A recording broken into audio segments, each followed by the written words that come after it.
Alrighty, hi everyone. I'm Michael Duncan with Camaplan, and I'm gonna give everyone a minute or two to kind of get in here before we really get started. But I'm very much looking forward to our presentation today, and I'm looking forward to hearing about it from our guest, Rob Lawrence. So as people are joining, I'm just gonna walk through a quick little introduction. Let me just share my screen. And today we have introducing the live and flip, how to profit from the purchase of your own home. And like I said, Rob Lawrence is our guest today who's going to be talking about that. And just real quickly, I'm just going to go through a quick disclosure. Camaplan does not provide investment advice or endorsements due to the nature of our industry. Camaplan is not an investment advisor, CPA, realtor, or attorney. If tax, legal, accounting, investment, or other similar expert assistance is required, the services of a competent professional should be sought. All information and materials presented on Camaplan webinars and podcasts are provided for educational purposes only. We strongly encourage you to consult with your attorneys, accountants, and financial advisors before entering any type of investment. And if you have any questions about that or anything that we do, you can feel free to reach out to us here. You can get in touch with us via email at engage@camaplan.com, or you can give us a call at 215-283-2868. And with that, I'm going to turn it over to our guest today, Rob. Take it away. Hey everybody, thank you guys so much for attending today. I'm going to bring the energy for you and show you what we're doing here in southeastern Pennsylvania, but this does apply nationwide. You can make this happen for yourself wherever you're located. So just keep that in mind. I am an expert in like the Philly suburbs, but this will apply. And let me share my presentation. I want to show you guys a story to get us kicked off of what we got going on. And everybody, feel free to ask questions. I believe Michael will moderate those and get them to me. I'm definitely happy to answer your questions. And you can question me and be like, "You for real here?" Whatever you need, guys. So I'm an open book. All right, so let's start. So I'm Rob Lawrence with the Rob Lawrence team. We have a live and flip course, which you'll get access to at the end of this webinar, which is 10 videos, about 5 minutes each. It's going to recap a lot of what you're going to learn here. There's obviously going to be other information there as well. So that's free.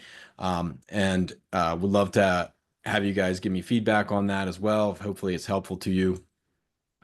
So I want to tell you guys a story of Tim and Meg. And Tim is a guy I used to wrestle with when I was in middle school. I'm 40 years old now. Hadn't really talked to him in like 20 something years, but he saw what I was doing on Facebook, said, "Hey, we want to grow our family. We want to move out of this townhouse and buy a bigger house." And I said, "Awesome." I was like, "Have you guys thought about doing a live and flip?" And they said, "What is that?" And I said, "Guys, let me show you the way and let's make a plan." So they agreed, and they sort of trusted me in the process. And this house you can see pictures of is what they ended up with. So let's talk a little bit about their numbers. This house was up for 850,000. We offered 835,000. It had been on market for 2 days. And then we ended up closing at 775,000 after negotiating an additional $60,000 off on inspection. It needed 150K to 200K in renovations. Needed the stucco done, some different things, some windows, floor refinishing, but overall good house, and it had a pool. So the projected ARV, what I would call after renovation value of this house, was 1.15 to 2.25 million. So looking at our numbers here, they created 175K to 300K in equity by doing this live and flip. Now they can just live there, and they bought a house for a lot less than they would have been able to afford otherwise. They can tap this equity and then go on to do other things in their life, which I'll get into more. But that's Tim and Meg. They just closed on this one at the end of January. And let me see here. It's making me click a lot of times. Oh. So this is just some receipts to show you guys that my numbers are real. This is their neighborhood. So you can see they purchased this for 775 on 131.25, and they've got a 4.2, and then they've got a 5 for 1.2 in their neighborhood. So I'm not pulling these numbers out of thin air. This is based on the data, looking at what's happening in their neighborhood and finding a great deal. You can look it up. It's 1104 General Lafayette in Westchester. So this is real. So the goal of this presentation is open your mind to this concept and to hopefully get you into action and think about how do you create the house you want at the price you want instead of I can't afford it or what's affordable housing for me. This is more about, and other people in your life too, maybe your kids, maybe a friend, whoever that is, you could share this with them. But this is like super valuable because if you can create easily like 50 to 150K in equity, that can be life changing for a lot of people and help them get a great start in life or help them buy that beach house that they're looking for. So who am I? I have a team of 6 here in Westchester, Pennsylvania. We've got we covered Chester County, Delaware County, Montgomery County, and Newcastle County, Delaware. So that's basically like sort of to the west of Philadelphia. We've done over $100 million in transactions and we're agents, but we also invest in real estate. So I'm a real estate investor. I'm working on a project right now, and we help a lot of real estate investors.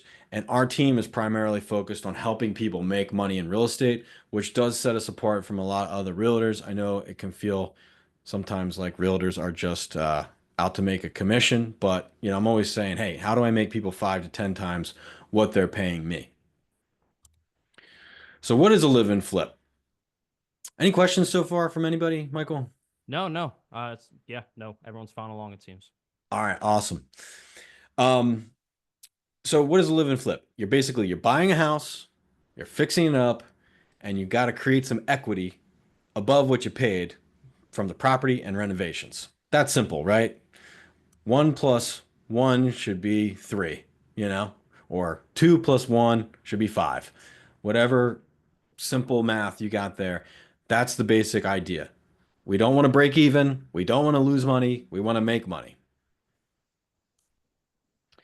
A house hack is a way that maybe someone who's younger or maybe doesn't have the resources to pay for the whole house could help. So basically, it's like you can get a multi-unit, but multis around where I live at least are somewhat hard to get. There's just not a lot of them. They're not always in the areas, but you can also just get a single and get roommates. So it's a fancy word for getting roommates and having other people pay for your property. And maybe they're renting a room for 800 each and you got 2 people renting, that's paying 1600 towards your mortgage. And it can create long-term wealth if you're holding that. Maybe you eventually move out into your next property. Like I said, it can be combined with the live and flip. I think that can be a great strategy. It just depends on your life situation if a house hack is right to incorporate with a live and flip. But that's all dependent on your life. So what are the live and flip pros and cons? Because I think there's a lot of pros, so I'm going to start with that. So pros, tax benefits. So if you, as a single person or as a married couple, buy a house and you live in it for 2 years and you sell it, you get 250 to 500K in gains. Yeah, for single 250, if you're married, 500 in gains, tax free. So, hey, if you make $500,000 tax free, like what do you have to make before taxes? 750,000. That's, obviously a lot of years of work for somebody. So, understanding this strategy can be life-changing and extremely powerful to your financial picture. And you can give Camaplan more money to invest too. So, the property is going to appreciate over the 2 years. I mean, you're just getting on the river of inflation that is real estate. When you do a live and flip, you have a flexible renovation timeline. So like, if you're flipping a house, it's like, man, we got to turn this thing in 6 weeks. We got to have our contractors line up the money, blah, blah, blah, and you're go, go, go. Live and flip, you're living there. So hey, if you got 3 bathrooms and one of them's not working right now because you're renovating it, not the end of the world. Or, you're renovating a room or painting a room. So you can have that flexibility. And this is like where you put the training wheels on for real estate investing. There's low or no holding costs because you're living there, and you would be paying rent anyway or paying a mortgage anyway. And you might have, again, doing a house hack where other people are helping to pay some of the costs of living there. So it's a great way to learn. It's just like the easy button. Cons, it's hard work. This is not for people that are lazy and want a passive investment. This is active, somebody who's go-getter, go after it.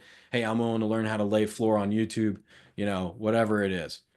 You got to buy it right. So you can do this wrong. The first time I did it, I did do it wrong and I lost in Jersey. I think I bought something for like 229, ended up selling it 7 years later for 225 after putting, $40,000 of work and sweat labor into this house. And I just didn't understand the math, which is what I'm going to teach you guys today and how important that math is. And I had another person, they thought they were going to do a live and flip. They bought with another realtor. They paid 405.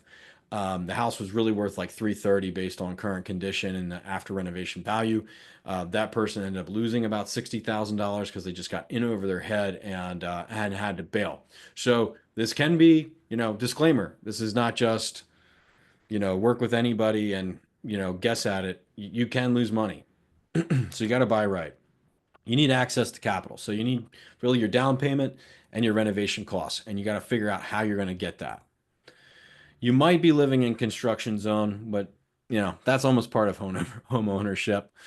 So that's important to keep in mind. But you can potentially renovate the house and then move into it. You don't have to live in the construction. That's why I put maybe.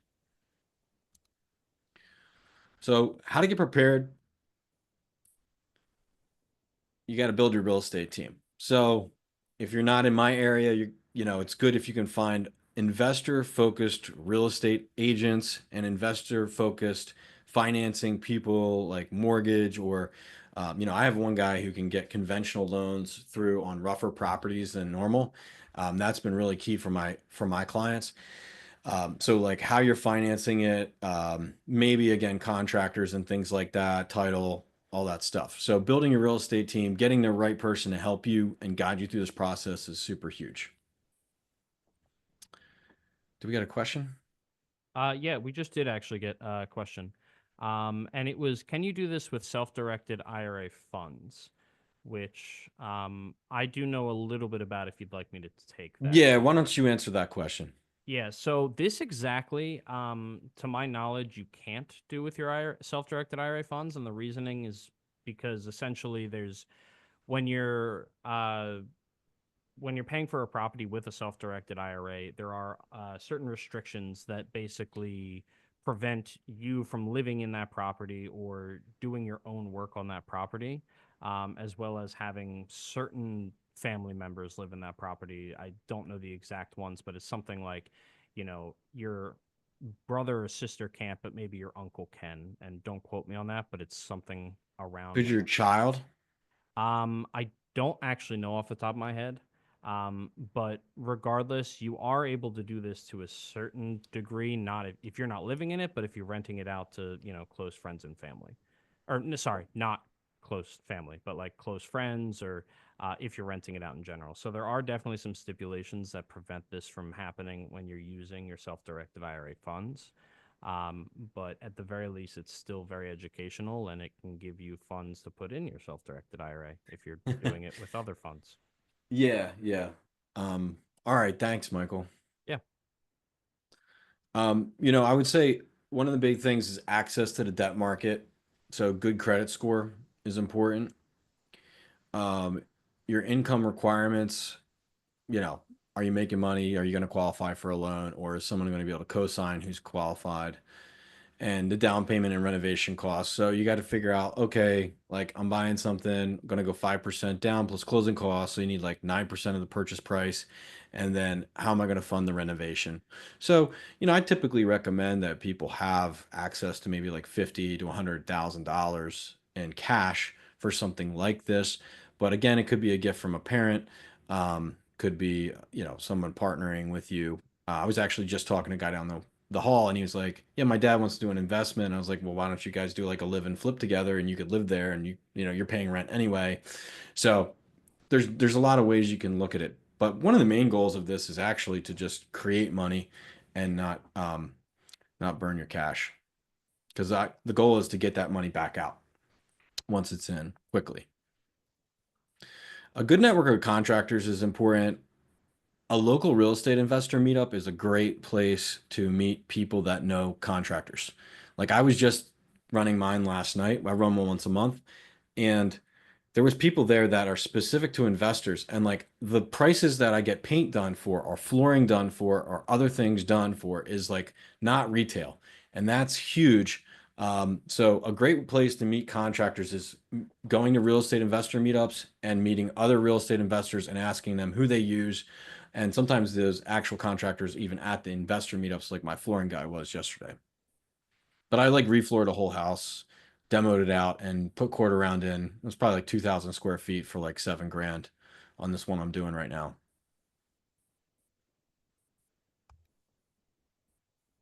It's making me click a bunch of times. Oop. So this is my house. I'm getting real personal with you guys, sharing, exactly what I've been doing. And I bought this house in 2020 for 397,500, and I had closing costs of 16,000.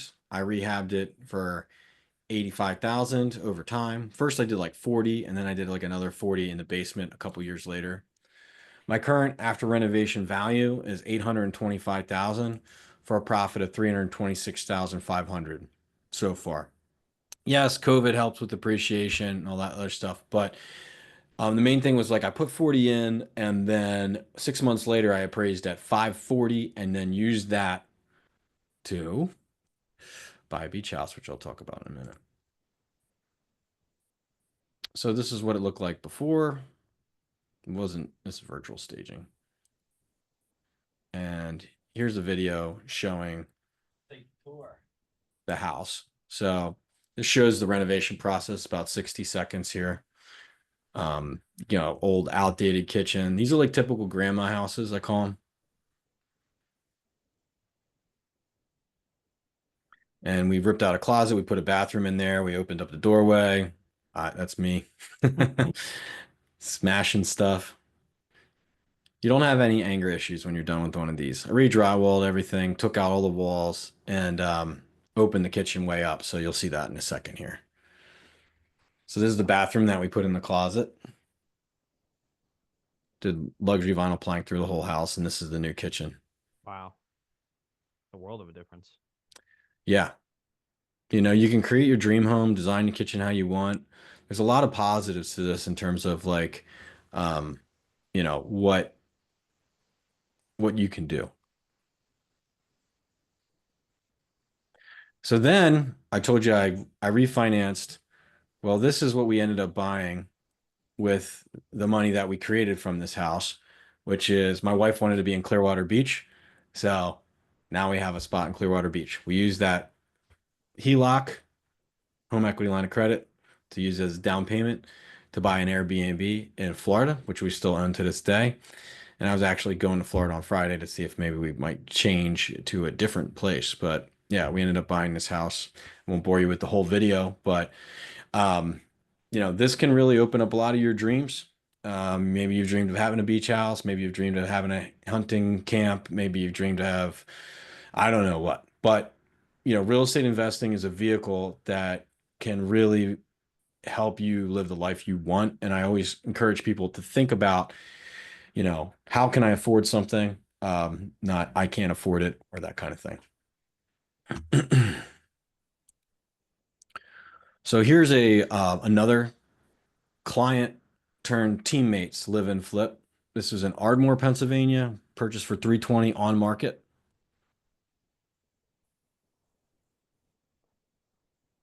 So he bought it for 320, closing costs are 10. Had a little bit of holding costs while he renovated it. He rehabbed it for 45,000. He did do a lot of work himself. So his total costs were 383,400. And then it appraised 6 months later at 522. I would estimate it's probably worth at least 550 to 575 now. But his initial profit was 138,000. And we got some before and after pictures. It's making me click a bunch of times. There we go. Wow. So that was the old kitchen. Ugly. New kitchen. Pretty. Bathroom, he bumped this out and created more space. Old bedroom, new bedroom. So let's talk about the math. So flipping house can be lucrative, but the math behind it is super important. So we help people calculate an offer price. We'll show you that, estimate renovation costs, and determine your return. So here's an offer price. So let's just say you see a house on the market and you go like, well, what should I be offering on this house? I can see that done using the comparable properties in the neighborhood, it's going to be worth 600,000. My renovation costs I've projected at 70,000 and I want to make 85,000. Let's just say that's where I'm happy. So your offers price is 600 minus 70 minus 85. So you should be offering around 445,000 on that property. So you got your what you wanted to get it to, how much it's going to cost to renovate, and what your desired profit is. Okay, so that means you probably can take all the, a lot of your cash back out of the deal and be able to go do something else if you offered 445. If you can get it for better, great. But this at least gives you some guidelines so that you can determine the value of a property rather than someone else telling you what it's worth.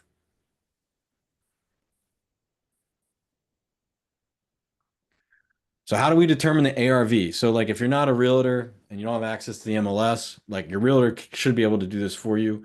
But basically you can go on realtor.com and go on just sold houses and then you start putting in the criteria that match the house that you're buying, right? So it's a 4 bedroom.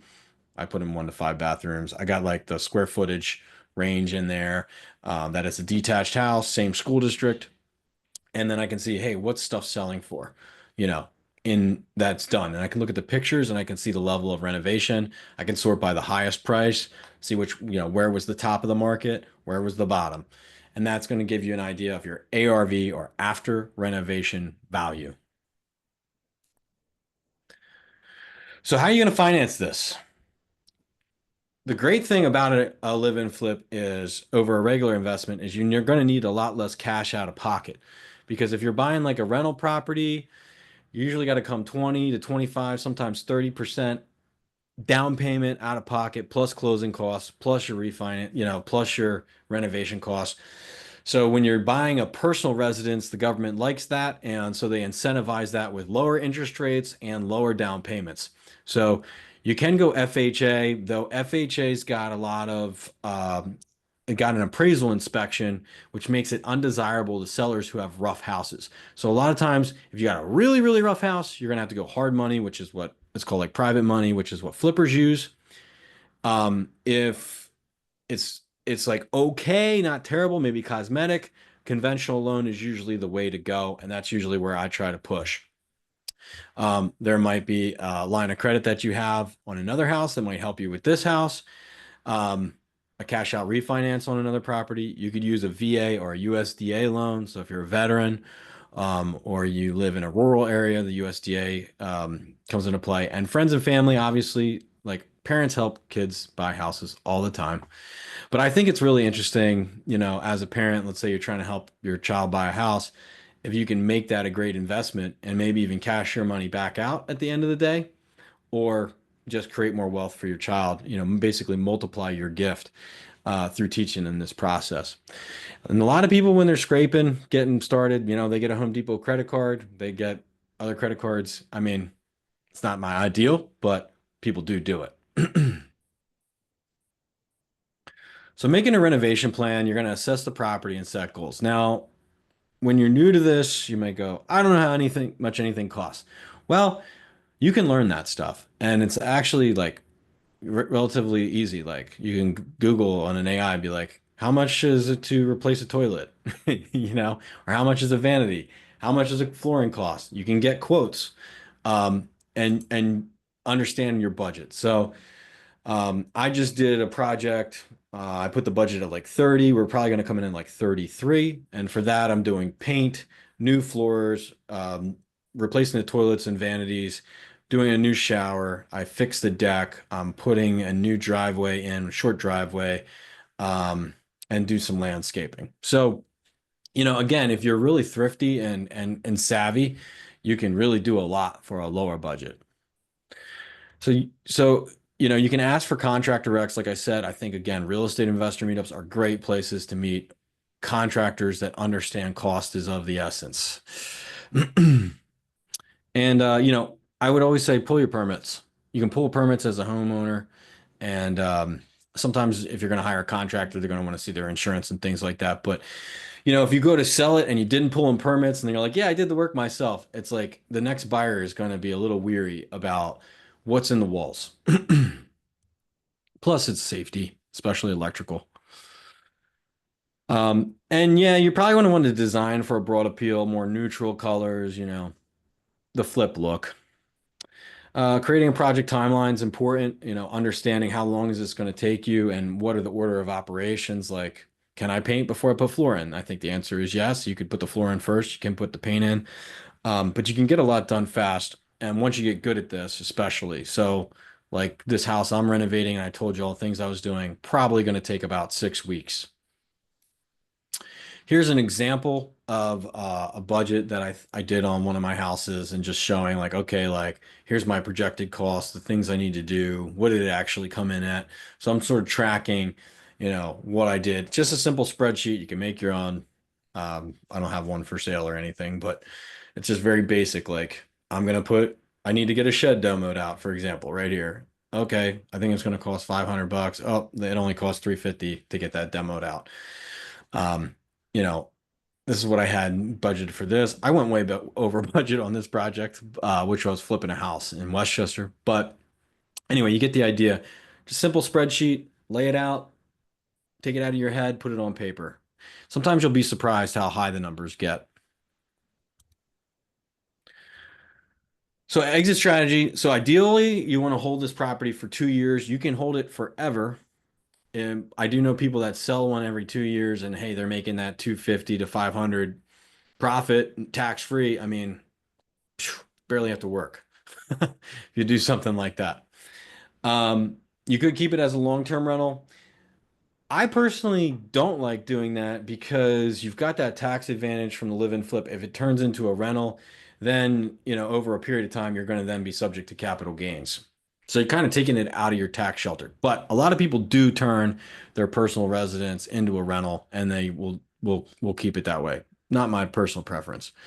You can access the equity as a home equity line of credit, HELOC. I love HELOCs. I got 3 of them.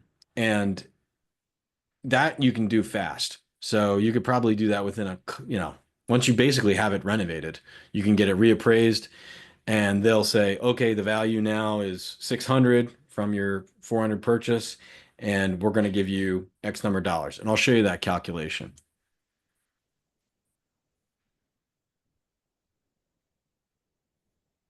So HELOC is a home equity line of credit, lets homeowners borrow against their home's equity.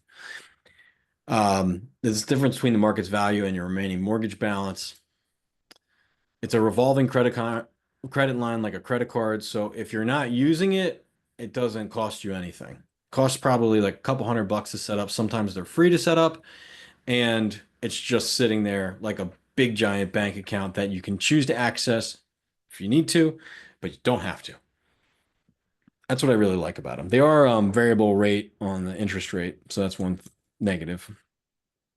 So getting a HELOC, so let's say you purchase a house 400K, 5% down. So your loan amount was 380 and your after renovation value was 550. Your loan to value that the HELOC company is going to give you is 90%. So they're going to say, hey, your house is now worth 550 times 90%, and then we're going to subtract the loan. That's going to be your HELOC amount. So for in this example, you could borrow $115,000 as a line, or potentially a home equity loan if you chose. Or you could refinance. And you could go buy a Maserati. Does that sound good to you, Michael? It sounds great. Yeah, chicks dig them. All right. So main thing from this presentation I want you guys to take away is, get into action. Like none of this happens without taking action. Um, the truth is the education is relatively simple until you actually go to do it, and then you learn a lot more. That's where the real education happens in life, right? Is when we go to do something. So these deals happen every day. So this is what I do. I just search average, below average, or major rehab needed in my MLS search, and it pulls properties that people are advertising need to be renovated. I did this today, and then I actually just sent one of my colleagues a live and flip in Downingtown, is a town around here. So here's an example of that list that came up when I just did that today of all the properties that are average, below average, or major renovation condition in just my county here. So people are saying that they're coming up.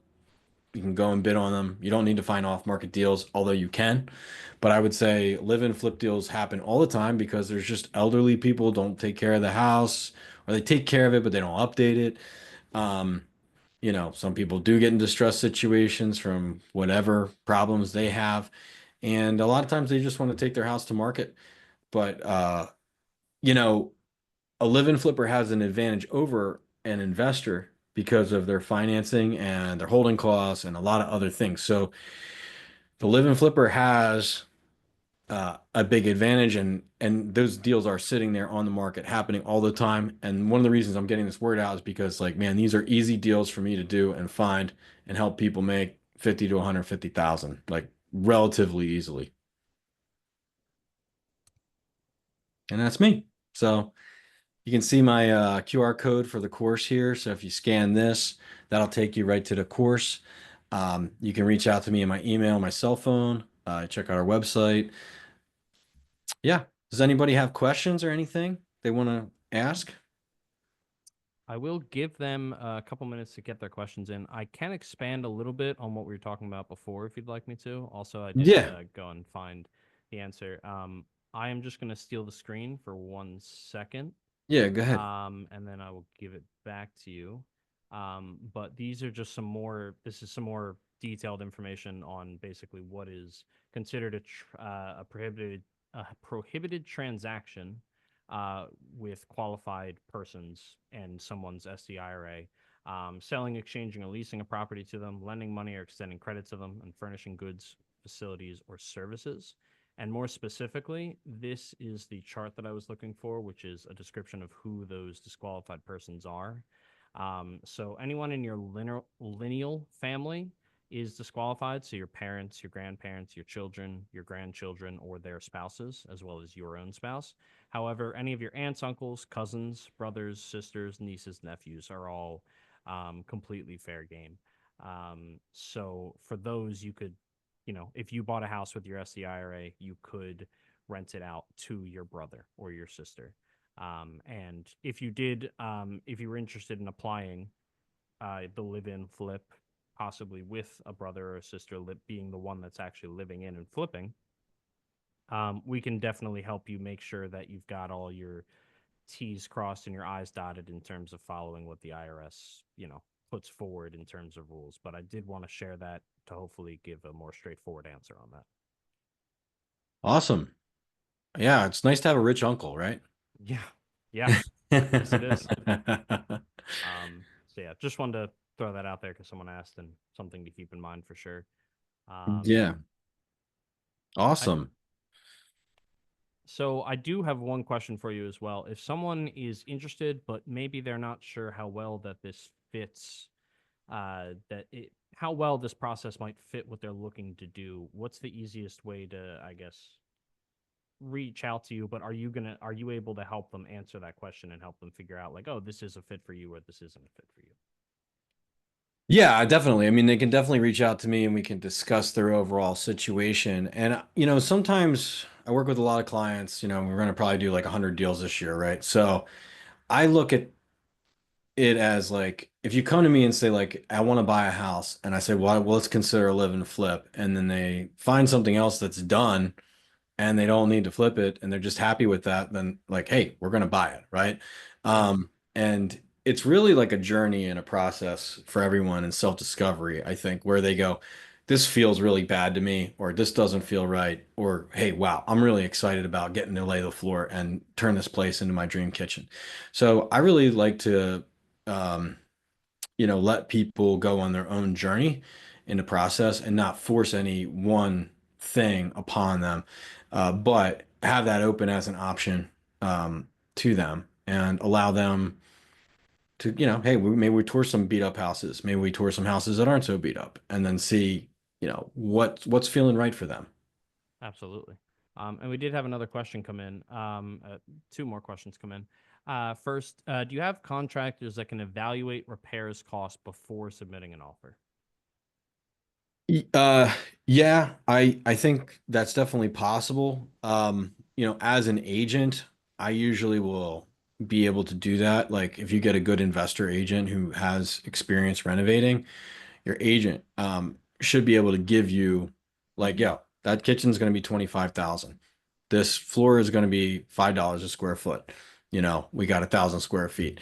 So 5,000 to replace this floor. So like you should be able to get at least some budget numbers together if you're working with an agent who has knowledge, which is important. You gotta have knowledge. But Absolutely. But that's to get like a rough estimate, and then you just put a contingency on top of that. So like, let's say I'm budgeting, okay, like I can see 60 grand and stuff. There's definitely going to be like 12 grand and stuff I didn't see. So like, for example, with this house in Downingtown, I wrote down like, okay, I can easily see 25 here. Let me give another 5K on my contingency. I actually ended up at 33, but that's pretty on, like within 10%. So, you can bring in the one thing that I would say the downside to bringing through contractors or trying to bring through contractors is like, you've got the buyer schedule, the realtor schedule, and the contractor schedule. Does the contractor want money to go and do that? Do they, how fast are they on getting a quote back? Um, you know, it just creates challenge, and especially in a market that can move really fast, especially when a property is underpriced and you're just trying to slam an offer at it. So my recommendation is, get educated a little bit yourself and then also have a realtor that can give you like, hey, bro, I think this is 80K. Here's why. Bomb, bomb, bomb, bomb, bomb. And they're doing that when they walk through. That's the ideal situation. Rather now, of course, and again, you can get three different contractors coming through a property and they'll tell you like, oh, this is 150,000. This is 250. And I'm like, this is 75, bro. Like, and they might be inflating their costs. Yeah. So I had that happen with the guy who flipped one in Manayunk or Roxborough, like in Philly. And like some contractor, I was like, yeah, dude, this is like 100K. Some contractor came through and told him 250, and he was about to back out of the deal. And I was like, yo, if you back out of this deal, I'm buying this house because this thing's going to make you 150 grand, like easy. And I think he ended up making more than that because of just how it all went. But he ended up going through with it. But yeah, so you have to just, I think it's really important to choose the right real estate agent because again, that's the person who's going to be there with you on every showing, and it's a lot more convenient. Absolutely. And another question from Brian. Do you have a system for the Airbnb purchasing like you did with your place in Clearwater? And he goes on to mention that Connor is my son that you referenced earlier. Oh, So, yes, Connor. Yeah, he's down the hall from me here. Great guy. Um, so with Airbnb purchasing, which also has a really interesting tax advantage to it, which I've been learning about. You're going to want to understand why are you doing it, right? Number one, like, are you trying to create an Airbnb empire, or are you just looking to subsidize costs a uh, on a vacation house, which is what I did, right? I like going to Clearwater, so I want to be able to use it and have other people pay for most of it or all of it. Um, so let's go get a free vacation, basically. So you have to understand that, and then the Airbnb market is rather saturated in a lot of places right now. So there's a lot of oversupply with Airbnb. But like I'm looking at this one down in Florida in Sanibel Island, and I'm going, okay, like I don't need to be like a millionaire off of it. I just need to like be able to make some money so that it offsets my mortgage. And when I look at that, the first thing I want to know is what are the rules where I'm buying, right? Am I in an HOA? Is the HOA allowing for short-term rentals? They're not always doing that. The county might have rules. Like in Pinellas County, where my Clearwater Beach place is, I got a 30-day minimum, and my HOA has a 30-day minimum, and they run background checks on every single renter. So it's like, God, it's challenges. So I'm just like, okay, well, I'm talking to the realtor in Sanibel. I'm like, what are the rules? She's like, well, the county has a 7 day, but nobody follows it. They don't enforce it. If you're not in HOA, no one cares. So you got to watch out with like HOAs plus the rules of that county or state. But a lot of times it seems like county. So one of the main things is understanding the rules, going on Airbnb, how many properties are available right now to rent? What are they charging? Like, wow, there's tons of vacancy here, like it's oversupplied, or man, I can't get an Airbnb here, it's undersupplied. And if that's the case, a lot of times it's because of the rules. So there was a big Airbnb boom during COVID because nobody Yeah. wanted to stay in a hotel. Everybody wanted to stay in Airbnb, right? Because you didn't have to interact with anyone. And now a lot of people do rather prefer a hotel. So sort of like this boom bust that's happening right now, and it can be relatively hard to get rented. And then the last question that I see is, can you do a HELOC, HELOC, I don't know how to, That's right. HELOC, yeah, Yeah. on an SDIRA owned property? I do not know the answer to that question. I'm not sure if you do. Well, I know that you can get one on a rental property because I have two of them on rental properties. However, it's difficult to find banks willing to do it, but S&T Bank here does it, and I think so does WSFS. Which Oh, was I know which one you're talking about. yeah, Yeah, yeah, yeah. They do yeah. it. So it is a lot of banks will only do HELOCs on a personal residence, which again is a reason that live and flips are have an advantage. But and they're gonna do 80% loan to value a lot of times.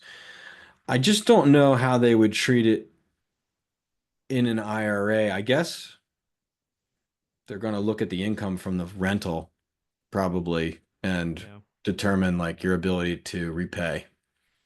Yeah, and But if I'm it is not sure. primarily on personal properties, I say it's probably rare that they would do it for an SDIRA since it can't really be a personal property that you're living in. However, if you have something Yeah, specific in mind, feel free to give us a call.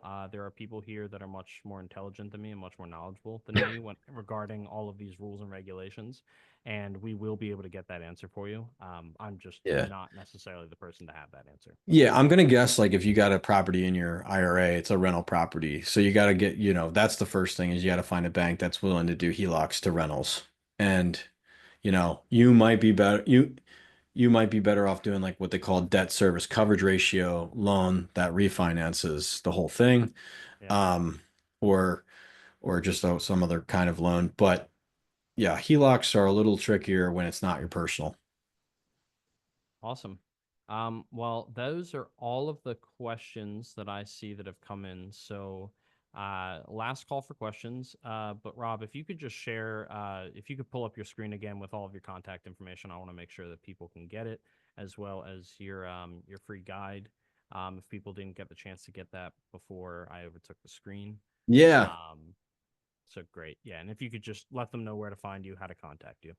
Yeah, yeah. So again, you can hit me on my cell phone. I'm like always on the phone.